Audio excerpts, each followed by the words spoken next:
Here are the Apocopop 10 best moments on Renaissance. 10. The album shines a spotlight on ballroom culture, as pioneered by black members of the LGBTQ community. This takes on personal relevance at the end of Heated, as Beyoncé's chanting mentions her late Uncle Johnny. That line is first heard earlier on, cut up and snuck into the mix, a nod to the formative, behind-the-scenes role that Johnny played in inspiring Beyoncé's music and style.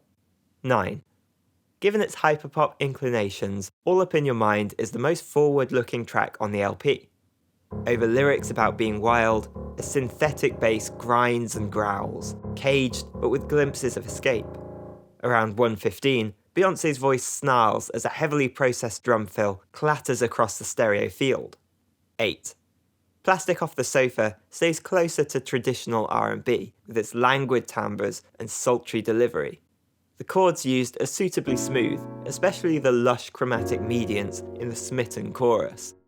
In the bridge, the instrumental layers are stripped back before a candid giggle prompts them to build to a climax. 7. At the start of I'm That Girl, B takes a backseat to the chopped-up rapping of Princess Loco, but she soon reminds us she's the star of the show, using the opportunity to flaunt her impressive range. Take the line about streams of light, which basks in the glow of her gorgeous vocal harmonies. 6. The part of Cozy that begins with Been Down, Been Up makes great use of rhythmic syncopation. This 2-bar phrase contains 10 syllables, each lasting 3/4 of a beat, with a little left over. That means every syllable lands on a different part of the bar, helping to propel the music forward. 5. Break My Soul channels house music's message, its celebration of fun and freedom of expression. It revels in its distinctive sounds too, 4-on-the-floor kick, tinny piano chords, Korg M1 organ preset, and it celebrates its history. In late 70s Chicago, DJs bent disco into a more mechanical form. The new style took its name from the Warehouse, an underground venue that was especially popular with gay black men. 4. The opening bass line of Cuff It anchors most of the song and even bleeds into the following track.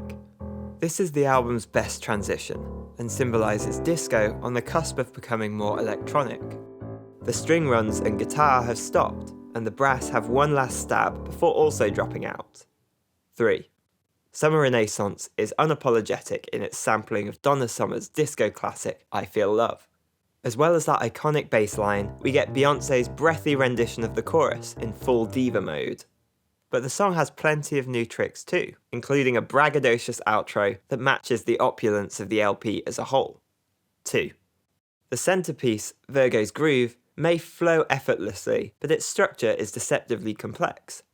Ideas recur and combine with each other unpredictably, ensuring that a journey is a magic ride.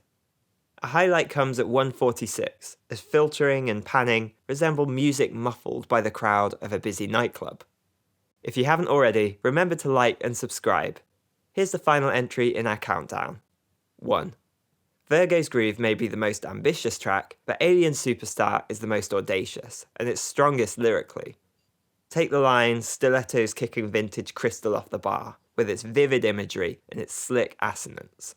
Or the start of the second verse, which piles up alliteration and internal rhyme with typical style. Or even the simple directness of verse 1, which exudes the confidence of a superstar who knows she's going from strength to strength.